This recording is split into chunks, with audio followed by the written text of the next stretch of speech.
तो कहानी की शुरुआत होती है 1970s की आंध्र प्रदेश नालामला फॉरेस्ट अमरगिरी महबूब नगर डिस्ट्रिक्ट से, जहाँ पर हम देखते हैं एक आदमी को जो कि अपनी पत्नी और बच्ची के साथ कहीं से लौट कर आ रहा होता है। वो गांव की एंट्री पर आकर अपने बीवी को कहता है कि वो बच्ची के साथ घर चली जाए और वो थोड़ी देर के बाद लौट आएगा। इस पर उसकी बीवी उसे ताना कसते हुए कहती है कि वो एक भी रात बिना पिए नहीं रह सकता। खैर वो आदमी गांव की शॉप तक जाता है जहाँ पर वो शराब पीकर थोड़ी देर गैम्बलिंग करता है, यानी कि सट्टा खेलता है। और यहाँ पास के गाँव पे एक आदमी जो कि रिसेंटली यहाँ पर शिफ्ट हुआ था, इसका नाम वीरन्ना होता है, वो उसे कुछ खेल खिला रहा होता है जिसके अंदर वो आदमी और उसके दो साथी हार रहे थे। खैर वीरन्ना उसे ये कहता है कि वो सारे गेम्स हार गया है, लेकिन एक गेम ऐसा है जिसे अगर वो खेले तो हारने पर वो आदमी उसे कुछ भी नहीं लेगा, लेकिन हाँ अगर वो जीत जाता है तो उसके बदले में वो उसे अपना एक बकरा दे देगा। अब ये ऑफर तो काफी अच्छा था, लेकिन इसके लिए करना क्या होता। तो वीरन्ना ये कहता है कि उसे हिल टॉप पर देवतला गुट्टा जाना होगा और एक लालटेन को वहां जाकर जलाना होगा, जो कि जंगल के पार एक काफी सीक्रेट जगह है। अब वो आदमी ये कहता है कि वहां पर पिछले 25 साल से कोई भी नहीं गया है और वीरन्ना भी दूसरे डिस्ट्रिक्ट से आया है, जिसे यहाँ पर आए हुए खाली 3 महीने बीते हैं। इस पर वो कहता है कि वो जाए और बदले में वो बकरा ले ले, नहीं तो रहने दे। इस पर यह आदमी बाकी अपने दोनों साथियों को वहाँ पर ले जाने के लिए एग्री हो जाता है और पास में ही बैठा हुआ एक पागल आदमी ये सब सुनकर थोड़ा सा परेशान हो गया था। खैर अभी आदमी अपने दोनों साथियों के साथ रात में ही वहां पर जाता है और जंगल में एंटर करता है, जहां पर पहले ही अमरगिरी पुलिस डिपार्टमेंट का वार्निंग साइन लगा हुआ था या फिर वार्निंग बोर्ड था कि यहाँ पर एंट्री करना सख्त बना है, लेकिन उन्हें तो ये शर्त पूरी करनी थी और बकरा जीतना था। तो वो जंगल के अंदर चले जाते हैं और तभी हम शॉकिंगली किसी इनविजिबल फोर्स को उनके करीब आता देखते हैं, जो कि उनके ऊपर अचानक से हमला कर देती है, जिसके साथ ये सीन यहीं पर शिफ्ट हो जाता है। अब तभी हम इस गांव के राजा नरसिंह राव को देखते हैं, जो कि अपने बेटे का श्राद्ध कर रहे होते हैं। उनका बेटा 25 साल पहले खत्म हो गया था, जिसके बारे में हम आगे जान पाएंगे, लेकिन अभी हमको इतना पता है कि राजा उस दुख से आज तक उभर नहीं पाए हैं और हर साल अपने बेटे का श्राद्ध वो ऐसे ही करते हैं। साथ ही साथ दुख की वजह से उन्होंने गाँव के अंदर आना तक छोड़ दिया है। उनका दामाद MLA है जिसका नाम रघुपति है और वही चीजों को मैनेज करता है। और फिलहाल अभी गाँव के अंदर श्रीशैलम डैम प्रोजेक्ट चालू है, जिसके तहत गाँव का मर्जर भी होना है, तो राजा को मिनिस्टर से मिलना होगा, ये बात वो उनको याद दिलवाता है। अब यहाँ गांव के मंदिर की जो पुजारी है वो राजा से ये कहते हैं कि 25 साल बीत चुके हैं, मंदिर का जो मेला फेयर लगता है वो अभी तक नहीं लगा और अभी चैत्र पूर्णिमा भी आ रही है, तो वो मंदिर का फेयर शुरू कर सकते हैं। इसके चलते देवतला गुट्टा पर भी पवित्र दीप प्रज्वलित किया जा सकता है, लेकिन राजा इसके लिए साफ इनकार करते हुए ये कहते हैं कि बहुत सारे परिवार गाँव के अंदर सताए जा चुके हैं और शायद गाँव को प्रोटेक्ट करने वाली देवी ने गाँव को शापित कर दिया है, तो वो अभी यहाँ पर मेले का आयोजन नहीं कर सकते, जिसके चलते वो अगले साल सोचेंगे।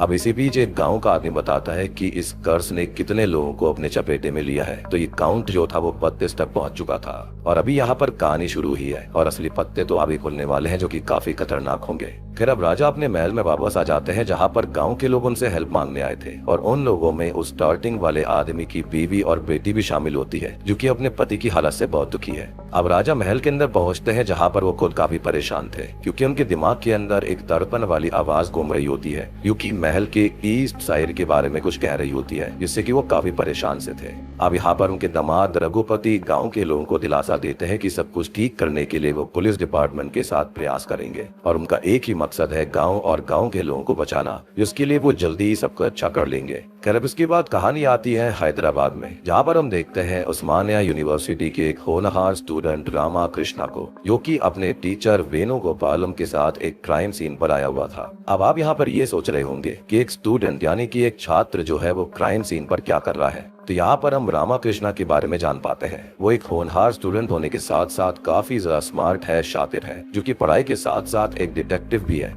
और जो क्राइम्स और मिस्ट्रीज पुलिस सॉल्व नहीं कर पाती वो उनको सॉल्व करता है और पुलिस की हेल्प के बदले में उसको कुछ पैसे मिलते हैं और दोनों का काम अच्छा चल रहा है। अब यहाँ पर हुआ यह है कि शेख साहब नाम के एक आदमी का कत्ल हो चुका है, जिसकी गुत्थी सुलझाने वो लोग यहाँ पर आए हैं। अब क्राइम सीन को चेक करके ये पता लगा लेता है कि किसी ने शेख साहब के क्लोजेट से कोई कीमती चीज चुराई थी और जब वो चोर आया तो शेख साहब जाग गए थे, जिन्होंने उस चोर को देख लिया और चोर को समझ आ चुका था कि वो पहचाना जा चुका है, तो उस चोर ने पास में ही पड़े हुए फ्रूट नाइफ से उनको स्टैब करके खत्म कर दिया। लेकिन समहाउ शेख साहब रेंग कर इंडिया मैप तक पहुंच गए थे और वहां पर साइड में बने हुए पाकिस्तान को मार्क वो कर चुके थे, जो कि असल में एक क्लू है, लेकिन क्या क्लू है ये उसको पता लगाना है।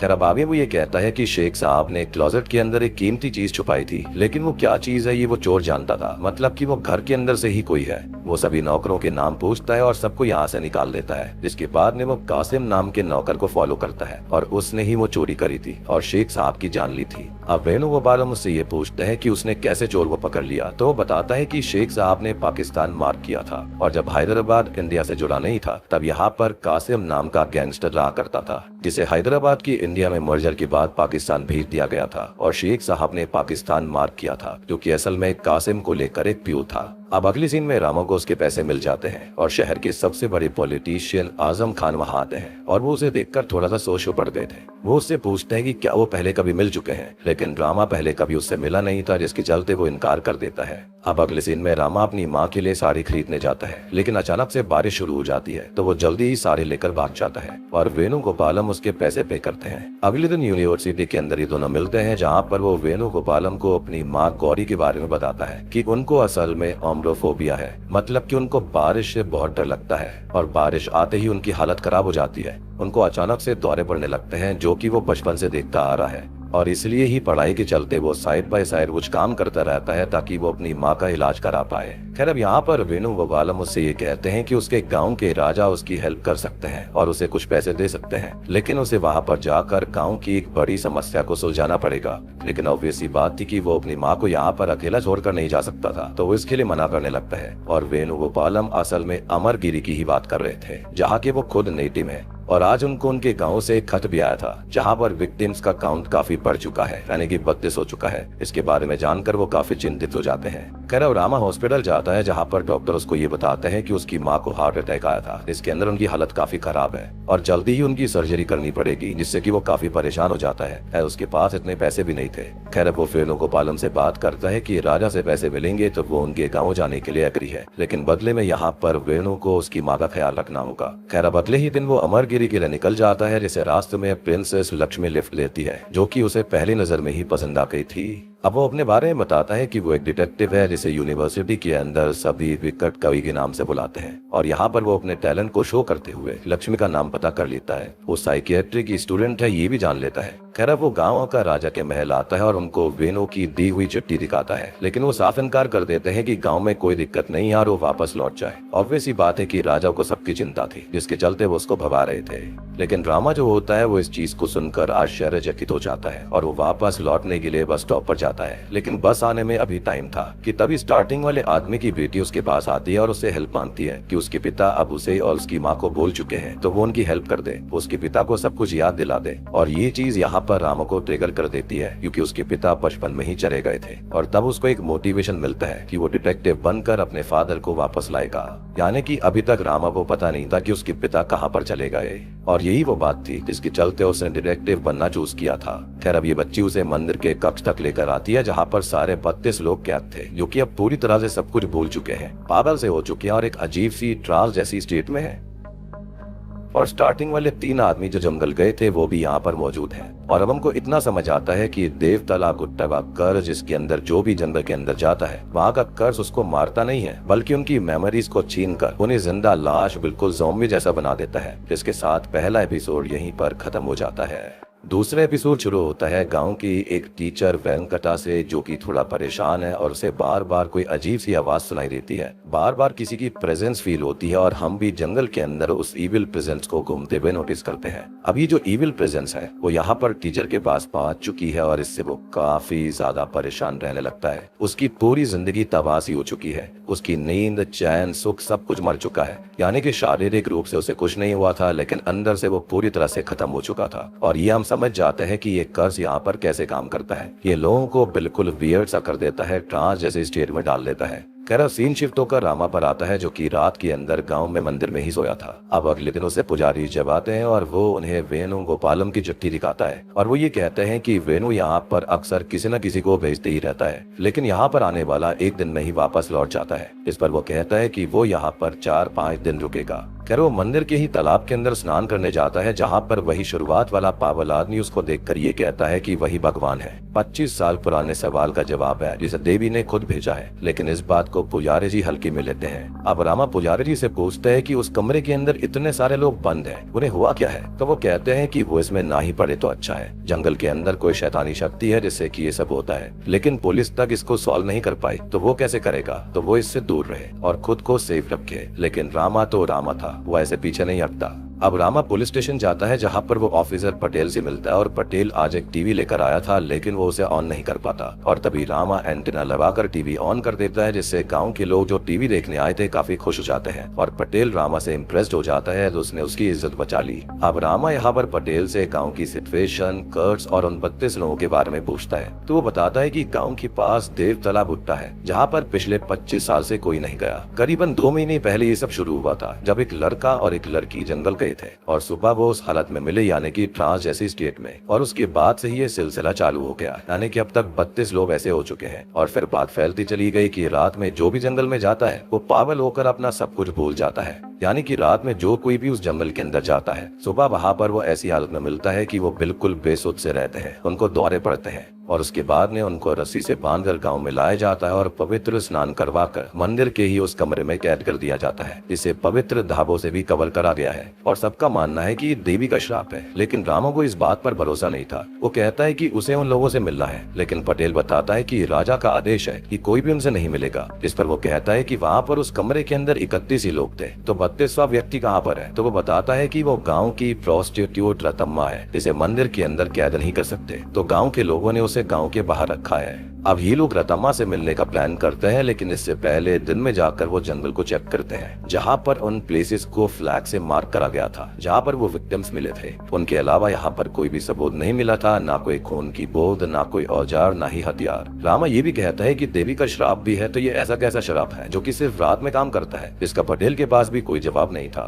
खैर रात को वो लोग रतम्मा से मिलने जाते हैं जो कि एक पेड़ से बंधी हुई थी और वो उसके लिए खाना लेकर आए थे। यहाँ पर पटेल उससे कहता है कि खाने की स्मेल काफी अच्छी है, लेकिन रामा ये कहता है कि उसे स्मेल नहीं आती। वो रतम्मा के पास आते हैं, लेकिन तभी वहाँ पर लक्ष्मी भी उसको खाना देने आई थी जो कि उन दोनों से मिलती है। रामा उसे अपने बारे में बताता है और वो भी हेल्प करने ही आया था, तो लक्ष्मी को कोई भी दिक्कत फील नहीं होती। वो लोग रतम्मा को उसके घर ले जाते हैं। हालांकि जाने से पहले रामा पास में ही किसी को नोटिस करता है। यहाँ घर पर लक्ष्मी रतम्मा के हाथ पर एक मार्क को नोटिस करते हुए रामा को उसके बारे में बताती है। वो यहाँ वहाँ देखता है तो उसको एक चाकू मिलता है जिस पर कोल लगा हुआ था और घर का मेन दरवाजा भी टूटा हुआ था। अब इसके चलते वो अपनी एक थियोरी देता है कि उस रात कोई रतम्मा के घर में घुसने की कोशिश कर रहा था, लेकिन उसने रतम्मा को मारने की कोशिश नहीं करी, बल्कि ये मार्क रतम्मा ने खुद बनाया है क्योंकि वो पढ़ना लिखना नहीं जानती थी। तो उसने गाँव के लोगों को उसी आदमी की पहचान बताने के लिए मार्क बनाया। इसके जरिए वो उस रात वाले हमलावर तक पहुंच सकते हैं। अब रामा और लक्ष्मी थोड़ी बहुत बात करते हैं, जहाँ पर रामा जो होता है वो डींगे मारने के लिए छोटी मोटी कहानी बनाता है कि राजा ने उससे गुजारिश करी थी तो वो उनकी हेल्प करने यहाँ पर आ गया।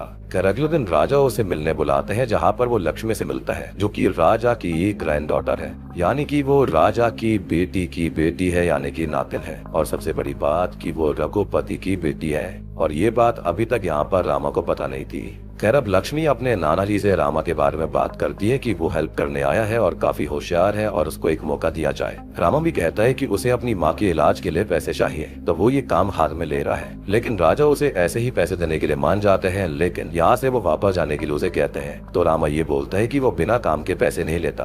अब राजा रामा से ये बोलता है कि यहाँ पर 32 लोग पहले ही अपना सब कुछ भूल कर जिंदा लाश बन चुके हैं और वो भी ऐसा ही हो जाएगा, क्योंकि एक अदृश्य दुश्मन से लड़ना आसान नहीं है और वो देवी का श्राप है। दैत्य है या फिर जानवर है ये किसी को नहीं पता। जिस पर रामा ये बोलता है कि देवी अपने बच्चों को परेशान नहीं करेंगी। दैत्य होता तो देवी खुद संभाल लेती, और जानवर होता तो खून की ट्रेल या फिर कुछ तो मिलता। तो ये तीनों में से कुछ भी नहीं है, बल्कि उससे भी खतरनाक है, यानी कि खुद इंसान है, और उसको भरोसा था कि ये सब कोई इंसान ही कर रहा था। अब राजा जो होते हैं वो रामा को 48 घंटे का वक्त देते हैं कि या तो वो सब कुछ सॉल्व कर ले या फिर यहाँ से चला जाए। अब यहाँ वेंकटा भी आया हुआ था जो कि काफी डरा हुआ है और गांव छोड़कर जाने के लिए राजा से परमिशन लेने आया है। रामा उसे पहचान जाता है कि उसने उसे ही जंगल के अंदर कल देखा था, और रात को वो पटेल के साथ चुपके से ताला तोड़कर उसके घर जाता है। अब वहाँ उसे वेंकटा का लिखा हुआ लेटर मिलता है जो कि उसने रतम्मा के लिए लिखा था, जिससे वो बहुत ज्यादा प्यार करता है। अब तक वो भी घर आ जाता है और रामा उसे ये कहता है कि वो रतम्मा से प्यार करता है, तो फिर उसको अकेला छोड़कर भाग क्यों रहा है। इस पर वो कहता है कि अब उसे यकीन है कि रामा और लक्ष्मी रतम्मा को संभाल लेंगे, तो वो यहाँ से जा रहा है। और वैसे भी वो यहाँ पर बच नहीं पाएगा क्योंकि उस पर वो ईविल हावी हो चुका है। रामा उससे पूछता है कि यहाँ पर चल क्या रहा है, तो वो उसे रात में नदी के पास मिलने के लिए बोलता है। अब रामा रात भर नदी के पास उसका इंतजार करता है, लेकिन वो नहीं आता और रामा को नदी के अंदर एक बोट दिखाई देती है।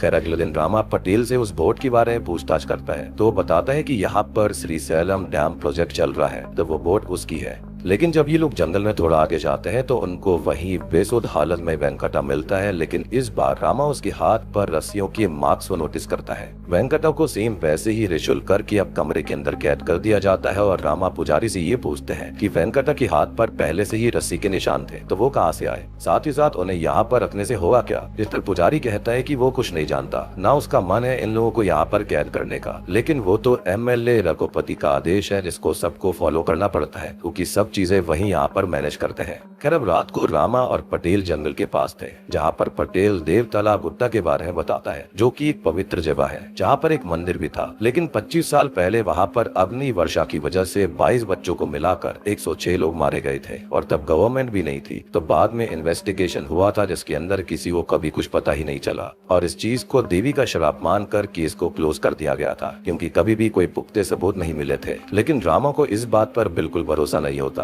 और अब वो रात में खुद ही जंगल के अंदर एंटर करता है, जिसे थोड़ी दूर 4 गांव वाले दिखाई देते हैं जो कि लकड़ियां लेने गए थे और वो उन्हें घर जाने के लिए बोलता है, लेकिन वो चारों अचानक से ही बेहोश होकर गिर पड़ते हैं और जब वो उनकी ओर भागता है तो ठोकर खाकर गिरने से वो भी बेहोश हो गया था और तभी हम उस इनविजिबल ईविल को वहाँ पर घूमता हुआ देखते हैं। इसके साथ ही दूसरा एपिसोड यहीं पर खत्म हो जाता है। तीसरा एपिसोड शुरू होता है रामा से जो कि जंगल में बेहोश पड़ा हुआ था और सुबह उसकी आंख खुलती है, वहाँ पर पटेल आता है, बाकी के ऑफिसर भी थे और कुछ गांव वाले भी थे जो कि उसके जागने का ही इंतजार कर रहे थे। सबको लग रहा होता है कि बाकियों की तरह वो भी सब कुछ भूलकर जिंदा लाश बन चुका होगा, लेकिन शॉकिंगली वो पूरी तरह से बिल्कुल ठीक था और सब कुछ याद होता है। हालांकि वो 4 लोग जिन्हें उसने रात में देखा था उनको बचाने की कोशिश कर रहा था, वो वैसे ही जिंदा लाश बन चुके थे। अब रामा पटेल से कहता है कि वहाँ कोई भी आदमी नहीं था और ये चारों खुद पे खुद बेहोश हो गए थे, जिस पर पटेल कहता है कि रामा ये बात मान ले कि ये देवी का ही श्राप है, लेकिन स्टिल वो इस बात पर यकीन करने के लिए राजी नहीं था और वो खुद देवतला गुट्टा तक जाता है। खैर वो मंदिर को देखता है, आसपास चेक करता है, इसको वही पागल व्यक्ति मिलता है जो कि उससे ये कहता है कि वो ऊपर आसमान में देखे और यहाँ पर हो रही सभी चीजों का कारण वही है, लेकिन फिलहाल रामा को ऊपर कुछ भी नहीं दिखाई देता।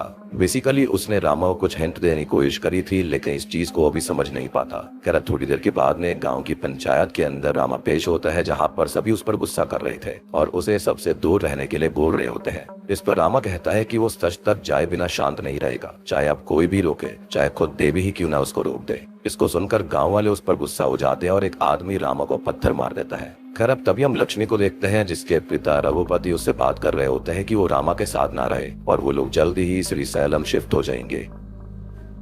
लेकिन लक्ष्मी के अपने पिता के साथ रिश्ते होते ना वो खास नहीं थे। खैर अब जब लक्ष्मी को रामा के बारे में पता चलता है तो वो उससे मिलने जाती है। वो उससे हेल्प मांगता है कि वो एक साइकियाट्रिस्ट है, तो वो आज उसके साथ जंगल जाकर पता करे कि यहाँ पर चल क्या रहा है, लेकिन वो उसे इस बारे में मना करते हुए वापस हैदराबाद जाने की सलाह देने लगती है। खैर अब रात को अकेले ही जंगल जाता है, लेकिन लक्ष्मी ने उसकी बात मान ली थी, वो उसको ज्वाइन करती है और वहाँ पर वो दोनों बात करते हैं, जहाँ पर वो उसे अपने दिक्कत के बारे में बताता है कि रामा को असल में एनोस्मिया है जिसकी वजह से उसे कुछ भी स्मेल नहीं आती। वो लक्ष्मी से पूछता है कि किस वजह से लोग अपनी मेमोरीज खो सकते हैं, जिस पर वो कहती है कि सर पर कोई भारी चोट लगी हो, कोई तेज आवाज सुनाई दी हो या फिर कोई स्मेल। और तभी उसे रियलाइज होता है कि उसकी बीमारी की वजह से ही वो यहाँ पर हो रही चीजों से इम्यून है, लेकिन लक्ष्मी नहीं है। और वो देखता है कि वो अचानक से ट्रांस जैसे स्टेट में सीधी चली हुई जा रही थी। खैर वो चलते चलते एक बड़े से पेड़ के पास आती है और यहाँ पर ढेर सारी तितलियां भी आ रही थी जो कि उस पेड़ का चक्कर लगाकर मारी जाती हैं, यानी कि यहाँ पर कुछ न कुछ ऐसी स्मेल थी या फिर कुछ ऐसा पदार्थ था जिसके चलते ऐसा हो रहा था। लक्ष्मी अचानक से बेहोश होने लगती है, जिसको वो हॉस्पिटल ले जाने लगता है और रास्ते में उसे वही स्टार्टिंग वाला वीरन्ना मिलता है जिससे वो हेल्प मांगता है, लेकिन वो लक्ष्मी वो पहचान लेता है कि ये तो रघुपति सर की बेटी है, यानी कि वीरन्ना का और रघुपति का कोई ना कोई कनेक्शन था। अब वीरन्ना रामा से कहता है कि वो उसकी उसकी हट तक चले जहाँ पर वो लक्ष्मी को हर्बल ट्रीटमेंट देगा। लेकिन यहाँ आने के बाद रामा गौर करता है कि ये कोई हर्बल ट्रीटमेंट नहीं दे रहा है, बल्कि यहाँ तो शॉकिंगली गाँव के एक आदमी यानी कि वीरन्ना के पास में फर्स्ट एड बॉक्स है, एंटीडोट भी है, और तो और रामा को जो पत्थर लगा था वो भी यहाँ पर मौजूद था, जिसके ब्लड को वीरन्ना टेस्ट कर रहा था। एंड ऑब्वियस सी बात है कि उसके ब्लड को वो इसलिए टेस्ट कर रहा था क्योंकि वीरन्ना को यहाँ पर बहुत ही वियर्ड चीज लगी थी। जंगल में जाने के बाद भी आखिरकार रामा को कुछ हुआ क्यों नहीं। उसको लग रहा था कि उसके खून में कुछ ऐसी चीज होगी जिससे कि वो इम्यून था। लेकिन हम जानते हैं कि यहाँ पर बात खून की नहीं थी, बल्कि उस चीज की थी जिसके चलते रामा को स्मेल नहीं आती। फिर अब रामा से सवाल जवाब करने लगता है तो वीरन्ना उसको पीट कर ये कहता है कि आज फुल मून नाइट है और आज उस पेड़ की स्मेल पूरे गाँव में फैल जाएगी, जिससे कि पूरे अमरगिरी गाँव के लोग माइंडलेस हो जाएंगे। अब वो रामा को ही हिलाने के लिए हट में आग लगा देता है, लेकिन रामा उससे बचकर लक्ष्मी को लेकर यहाँ से निकल जाता है। अब वो गांव वालों को देखता है जो कि अब पूरी तरह से माइंडलेस हो चुके थे, इवन दो राजा भी इसी हालत में था, और अब वो जंगल वापस जाता है। पटेल की गन लेता है और रास्ते में उस पर वीरन्ना हमला करता है, लेकिन वो उसे पीट कर जीप के साथ उसी पेड़ से उसे क्रैश करवा देता है और शूट करके जीप को ब्लास्ट कर देता है, जिससे कि वो पेड़ जल गया था, जिससे कि ये टॉक्सिन्स बाहर निकल रहे थे। और तभी अचानक से पेड़ की स्मेल खत्म होने की वजह से सभी गांव वाले ठीक हो जाते हैं। अब अगले दिन रामा राजा के महल आता है, जहां पर वो उन्हें सब कुछ बताता है कि ये देवी का कर्ज नहीं था, बल्कि उसके पीछे वीरन्ना था, जो कि असल में बहरूपिया था, जो कि कल मारा गया। लेकिन असलियत में कौन था ये बात उसे नहीं पता। असल में उस पेड़ के अंदर से कुछ ऐसे टॉक्सिन्स निकलते थे जिसकी वजह से लोग सब भूल जाते थे, और सिर्फ लोग ही नहीं बल्कि जानवरों का भी सेम हाल था। और वीरन्ना ने कर्ज वाली बात पर सबको यकीन करवाने के लिए फुल मून वाली कहानी गढ़ी थी, लेकिन उसने ये क्यों किया और कैसे किया ये पता लगाने में उसे कुछ और समय चाहिए होगा। यानी कि स्टार्टिंग में उसने 3 आदमियों को वहाँ पर भेजा था, वो भी उसके ही प्लान का पार्ट था। हो सकता है कि उससे पहले जिस कपल को भेजा गया होगा वो भी वीरन्ना ने ही भेजा होगा। आपको याद होगा कि वीरन्ना यहाँ पर 2-3 महीने पहले ही आया था, और ये कर्ज यानी कि ये टॉक्सिन्स वाली चीज भी 2-3 महीने पहले ही शुरू हुई थी। खैर अब यहाँ पर राजा उसको समय दे देते हैं और रघुपति से वीरन्ना की पूरी डिटेल्स निकालने के लिए बोलते हैं। खैर वो रामा से अकेले में बात करते हैं और उसको ये कहते हैं कि उन्हें उसकी हेल्प और चाहिए होगी। जैसे कि एक समय जब हैदराबाद इंडिया से टूटने वाला था तब सरदार वल्लभ भाई पटेल आगे आए थे, और वैसे ही आज इस गाँव को बचाने वो आया है। वो कहते हैं कि उनका बेटा महादेव लंदन पढ़ने गया था, जिसने आने के बाद एक ट्राइबल लेडी से शादी करी थी, लेकिन एक ही साल बाद उनको पता चला कि उनका बेटा मरने वाला है। और मरते हुए तड़पते हुए उसने तड़पन भरी आवाज में ये कहा था कि to the east of the fort. और 25 साल से उन्होंने सब कुछ छान लिया है, लेकिन वो अपने बेटे की कही इस बात और उसकी मौत के राज को आज तक जान नहीं पाए। और यही आवाज उनके कान में बार बार गूंजा करती थी। स्टार्टिंग में जो बात थी वो यही थी, जिसके अंदर आज वो रामा की हेल्प चाहते हैं और उससे वो गुजारिश भी करते हैं, जिसके बाद वो उनकी हेल्प करने के लिए मान जाता है और महल के अंदर रहने लगता है, जो कि महादेव की फोटोज देखने जाता है, जिनको देखते देखते वो हिल गया था, क्योंकि पुरानी फोटोज के अंदर उसे महादेव की पत्नी के साथ वाली फोटो भी मिलती है, जो कि शॉकिंगली कोई और नहीं बल्कि रामा की ही माँ गौरी है। मीन्स रामा असल में महादेव का बेटा है और राजा नरसिंह राव का ही पोता है। और इसी के साथ में तीसरा एपिसोड यहीं पर खत्म हो जाता है। तो चौथा एपिसोड शुरू होता है एक अनाउंसमेंट से कि श्रीशैलम डैम अब चालू होने वाला है, तो अमरगिरी के लोग गांव खाली कर दे, यहाँ से चले जाएं, क्योंकि जल्दी ही गांव डूब जाएगा। अब तभी हम रामा को देखते हैं जो कि उस जले हुए पेड़ के पास जाता है, जहाँ पर पटेल उसे ये बताता है कि यहाँ पर वीरन्ना की लाश नहीं मिली, साथ ही साथ उसकी हट भी किसी ने जला दी है ताकि सबूत न रहे। इसको सुनकर रामा काफी परेशान हो गया था। तभी यहाँ पर गाँव के ट्राइब के लीडर पशुपति आते हैं, जो कि कहते हैं कि ये देवी का श्राप है और ये रॉयल फैमिली की वजह से हो रहा है। जो गलती महादेव ने आज से 25 साल पहले करी थी उसकी सजा तब मिली थी अग्नि वर्षा के रूप में, और अब भी मिल रही है।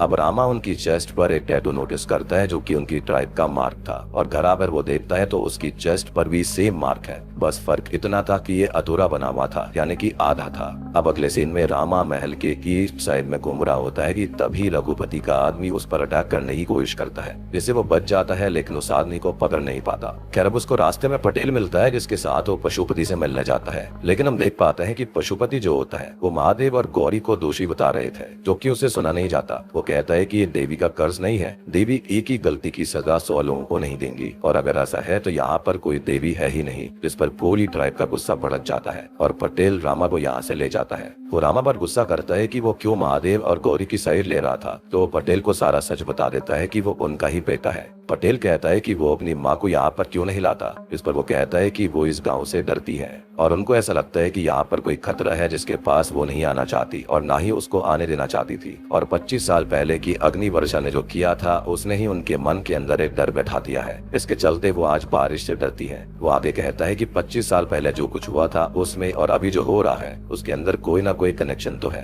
और शक की सारी सुनिया जो है वो रघुपति के ऊपर है, क्योंकि जिस रात वो स्मेल वाला सब कुछ हुआ था उसी दिन रघुपति का परिवार से सिलम चला गया। और इतनी बड़ी घटना पता चलने के बावजूद भी वो परेशान नहीं हुआ, बिल्कुल नॉर्मल था। उसका शिकार जो कि इस गांव के अंदर सिर्फ वही पीता है वो वीरन्ना के घर पर मिला था, और वीरन्ना ने यहाँ पर रघुपति सर भी बोला था। साथ ही साथ रघुपति की आदमी ने रामा पर हमला किया था। तो कुछ तो है जो कि रघुपति छुपा रहा है या फिर खुद ही कर रहा है। खैर अब थोड़ी देर के बाद में रामा महल आता है और राजा से मिलता है, जिनसे वो अपने पिता महादेव के बारे में पूछने लगता है और वो उनकी पूरी कहानी बयां करते हैं। महादेव बचपन से ही एग्रेसिव टाइप के थे, जो कि शिकार करने जंगल में जाया करते थे, जिन्हें 15 साल की उम्र में गौरी मिली और प्यार हो गया। वो पढ़ाई पूरी करने लंदन चले गए थे और वापस आने पर उन्हें राजा ने ये बताया कि उनकी बेटी यानी कि महादेव की बहन जो है वो रघुपति से प्यार करती है, तो उन्होंने ही इस शादी को सपोर्ट करके दोनों की शादी कराई थी। महादेव ने राजा को कहा था कि वो वापस लौटे हैं ताकि लोगों की सेवा कर सके, गाँव का भला कर सके। अब आगे चलकर जब पशुपति को महादेव और गौरी के प्यार के बारे में पता चला तो राजा को ये कहते हैं कि वो महादेव को रोक ले, क्योंकि वो अपनी ट्राइब की लड़कियों की शादी ट्राइब के अंदर ही कराते हैं और बाहर शादी करवाने पर देवी नाराज हो जाएगी।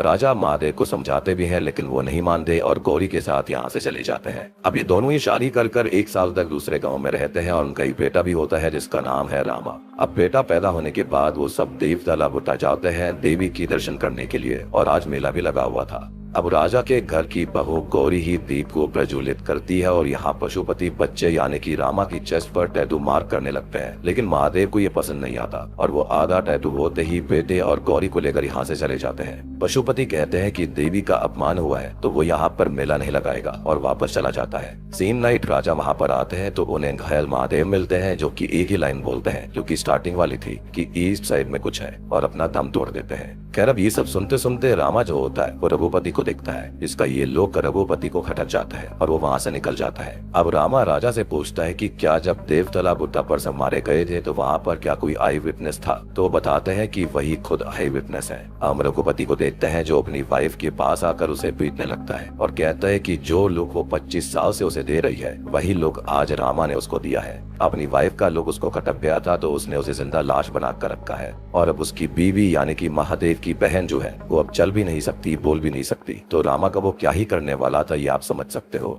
और हाँ, अब 25 साल पहले जो कुछ भी हुआ था, कैसे अग्नि वर्षा हुई थी, कैसे उस बारिश ने 106 लोगों की जान ले ली थी, कैसे महादेव की वो हालत हुई, किसने उस पर हमला किया था और रघुपति का असली चेहरा क्या है, ये सब कुछ उसकी बीवी जानती है लेकिन वो कुछ बोल नहीं सकती। एंड ऑब्वियस सी बात है कि रघुपति की बीवी को ये बात पता चल भी होगी, जिसके चलते उसने यहाँ पर उसकी अजियारत करके रखी थी। अब अगले सीन में रघुपति जो होता है वो देवतला बुट्टा पर आता है और शॉकिंगली वीरना से मिलता है जो कि बच गया था, और उसी के साथ मिलकर वो ये सब कुछ कर रहा था। इसके साथ ही चौथा एपिसोड यहीं पर खत्म हो जाता है।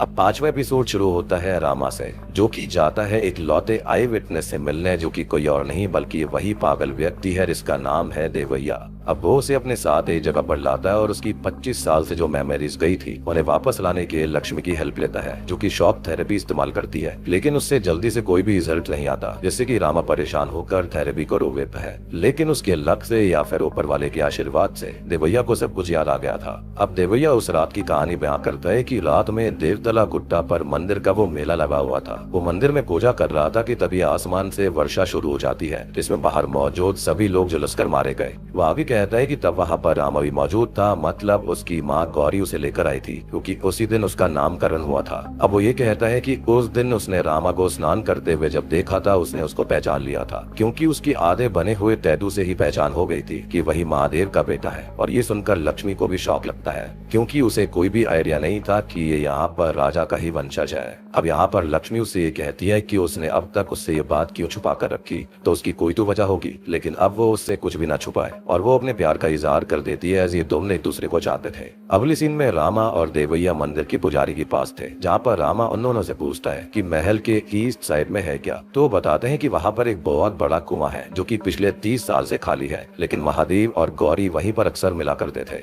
अब रामा उस कुएं को चेक करता है, जहाँ पर नीचे एक जगह पर उसका नाम लिखा मिलता है, और वो उस पत्थर को देखता है तो उसके अंदर महादेव का एक बैग रखा हुआ था। वो उस बैग को महल में लेकर आता है और राजा को दिखाता है, जिसके अंदर कुछ डॉक्यूमेंट्स थे जिनके अंदर कुछ फॉर्मूलाज लिखे हुए थे, लेकिन इन्हें समझ में नहीं आता और रामा को अभी थोड़ा और वक्त चाहिए था इन सब चीजों को समझने के लिए। लेकिन तब तक राजा उन डॉक्यूमेंट्स को लॉकर में रखवा देते हैं। अब रात को तभी कुछ चोर उन डॉक्यूमेंट्स को चुराने आते हैं, लेकिन रामा ये पहले से जानता था कि ये होगा, तो वो उनको रोकता है, लेकिन वो उल्टा उसको पीट कर वो डॉक्यूमेंट्स ले जाते हैं। अब अगले दिन डॉक्टर राजा को बताते हैं कि रामा की हालत काफी खराब है और उसको डिस्ट्रिक्ट ले जाना होगा, और रघुपति भी ऐसा बोलकर राजा को भेज देता है। अब रात को हम उन्हीं चोरों को देखते हैं जो कि महल में वापस आए थे, क्योंकि वो डॉक्यूमेंट जो उन्होंने चुराए थे वो रामा बदल चुका था। और अंदर आने पर उनको रामा मिलता है, जो कि एक चोर से कहता है कि वो सब कुछ जान गया है, तो नकाब हटा लो रघुपति। रघुपति तब एक आदमी को उस पर हमला करने भेजता है, लेकिन अब तक राजा खुद वहाँ पर आते हैं और उस आदमी पर गोली चलाकर रघुपति से कहते हैं कि वो उनके पोते पर हाथ उठाने की हिम्मत कैसे कर सकता है, क्योंकि देवैया ने उनको रामा का सच बता दिया था कि वही यहाँ पर महादेव का बेटा है और उनका पोता है। अब सभी लोग रघुपति को बांधकर उससे सच्चाई पूछते हैं, तो वो बताता है कि वो असल में आजम खान हिले काम करता है। और दोस्तों, अब यहाँ पर खुलते हैं सीरीज के असली पत्ते। तो आज से 25 साल पहले महादेव जब लंदन से लौट कर आया था, तो उसने एक फॉर्मूला बनाया जिससे कि आर्टिफिशियल रेन क्रिएट की जा सकती है। मतलब कि पहले हेलीकॉप्टर या प्लेन की हेल्प से क्लाउड सीडिंग करनी होगी, देन उस क्लाउड से बारिश, और उस फॉर्मूला का नाम उसने वरुणा रखा था।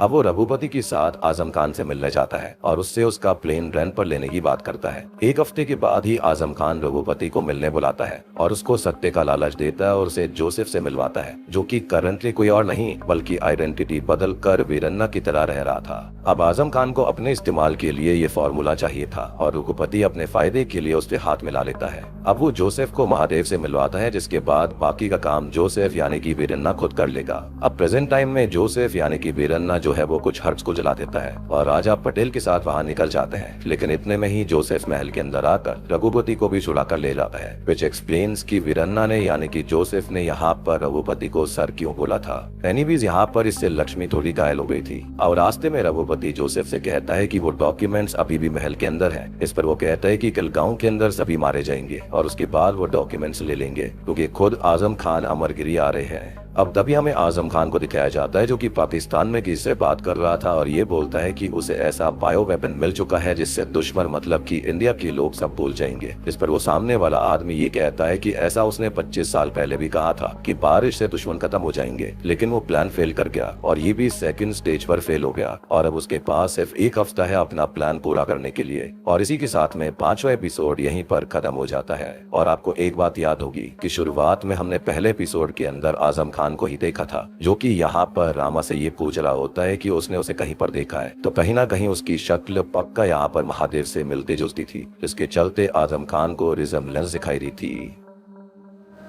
तो इस सीरीज का छठा और फिनाले एपिसोड शुरू होता है रामा की माँ गौरी से, जिन्हें वेणुगोपालम अमरगिरी लाते हैं और वो रामा से मिलती है। वो कहती है कि ये गांव सही नहीं है और उनको यहाँ से चले जाना चाहिए, जिस पर वो कहता है कि उसने वादा किया था कि वो पिता को ढूंढ निकालेगा और आज वो उनके बारे में पता लगा चुका है। और इतना कहकर महादेव की ग्रेव पॉइंट करता है, जिसको देखकर गौरी टूट जाती है, क्योंकि उनको पता ही नहीं था कि अब उसके पति इस दुनिया में नहीं है। अब वो उस दिन का सच बताती है और तभी हम एक फ्लैशबैक देखते हैं। वो रघुपति जोसेफ को महादेव के पास लाता है और महादेव उसे अपने साथ काम पर रख लेते हैं। वो उस पर पूरा भरोसा करते थे, उसको सब कुछ बताया करते थे, लेकिन बस वरुणा का सीक्रेट फॉर्मूला कभी नहीं बताया, यानी कि एग्जैक्ट चीज नहीं बताई थी कि मतलब बादलों को बनाने का फॉर्मूला क्या था।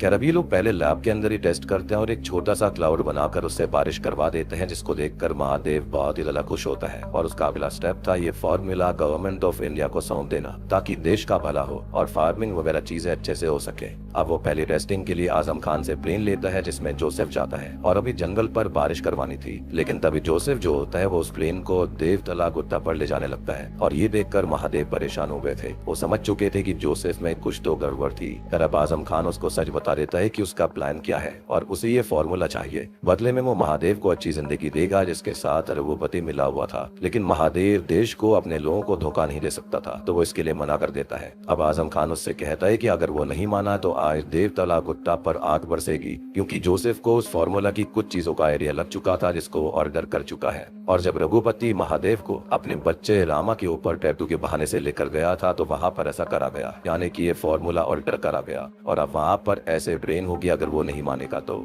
अब महादेव इससे बहुत परेशान होकर देवतला गुट्टा जाता है कि वो इसके लिए रेडी नहीं था, लेकिन अब तक आजम खान ने जोसेफ को सिग्नल दे दिया था जिससे कि वो बारिश करवा देता है और अब मौत बनकर वो ऐसे ट्रेन सबको जला डालती है। ये नजारा गौरी देख लेती है और इसी की वजह से उसे रेन का वो ड्रामा था। कर महादेव अपनी बीवी गौरी को संभालता है और हैदराबाद भेजने की तैयारी कर लेता है और जाने से पहले वो अपनी बीवी को अपने बच्चे का नाम बताता है जो कि रामा कृष्णा रखा गया था और वो उसे आखिरी बार गले लगाता है। वो अपनी बीवी गौरी से वादा लेता है कि चाहे जो कुछ भी हो जाए, जब तक वो ना कहे तब तक गौरी इस गांव में लौटकर वापस ना आए। और उसके बाद वो चली जाती है जिसे पता ही नहीं चला था आज तक कि उसके पति के साथ क्या हुआ था, यानी कि अब वो इस दुनिया में नहीं रहे थे। एनीवेज महादेव उस सीक्रेट फॉर्मूला के डॉक्यूमेंट्स को उस कुएं के अंदर छुपा कर लौट रहे थे कि तभी रघुपति उनसे मिलता है और स्टैप करके खत्म कर देता है। खैर प्रेजेंट टाइम में रामा साबित कर चुका था कि 25 साल पहले जो कुछ भी हुआ था और आज जो कुछ हो रहा है उसके अंदर ना देवी का श्राप है ना ही उसके माता पिता की कोई गलती है। और पशुपति उससे माफी मांगता है, साथ ही साथ राजा भी गौरी से माफी मांगते हैं। अब वो रामा से पूछते हैं कि आगे क्या करना है, तो वो ये कहता है कि अब उन्हें 25 साल बाद देवतला गुट्टा के मंदिर का मेला फिर से चालू करना पड़ेगा और वो जानता है कि आजम खान यहाँ पर जरूर आएगा, यानी कि बंदूक के साथ, लेकिन उससे लड़ने के लिए उसके पास भी हथियार होंगे। लेकिन उसके पास हथियार कहाँ से आएंगे? तो आपको याद होगा कि वो आधा चांद जो कि रतम्मा ने अपने हाथ पर बनाया था और वेंकटा ने उसे नदी पर बुलाया था, वो दोनों ही बोट के बारे में बताना चाहते थे। इस पर जोसेफ ने कुछ छुपाया है। अब रात को मेला शुरू होता है और मंदिर आज 25 साल बाद फिर से खुल चुका था। इसकी पहली ज्योति रामा ही जलाता है और फिर देवी का अभिषेक किया जाता है। अब पूजा शुरू होती है जिनके चरणों में गौरी की बहू यानी कि लक्ष्मी ही दीप प्रज्वलित करती है, जैसे कि आज से कई साल पहले करा गया था, यानी कि 25 साल पहले। अब थोड़ी देर के बाद में ही आजम खान अपने साथियों के साथ वहाँ पर आ जाता है जो कि सबको होस्टेज कर लेता है। रामा से वो वरुणा फॉर्मूला मांगता है और रामा डर से बता देता है कि वो मंदिर के अंदर ही देवी के चरणों के नीचे है। अब आजम खान, जोसेफ और सारे लोग अंदर जाकर वहाँ पर खोदते हैं तो वहाँ से एक केमिकल फूट पड़ता है और ये वही केमिकल था जो कि उस पेड़ के पास था, जिससे कि लोग अपनी मेमोरीज खो रहे थे, जो कि रामा को उस बोट से मिला था। साथ ही साथ उसका एंटीडोट भी वहीं पानी के अंदर डूबा रहता था क्योंकि उसको हमेशा ठंडा रखा जाता। अब वो रघुपति को भी अंदर ले जाता है और सबको अंदर कैद कर लेता है क्योंकि वो तो स्मेल से इम्यून था। और अब वो सब अपनी मेमोरीज खो कर जिंदा लाश बन जाते हैं, जैसे कि उन्होंने गाँव के लोगों के साथ किया था। अब अगले सीन में सभी गाँव के विक्टिम्स को एंटीडोट दे दिया जाता है जिससे कि सब के सब ठीक हो गए थे और रामा अपनी माँ गौरी के दिल से भी रेन का डर निकालने में कामयाब हो गया था।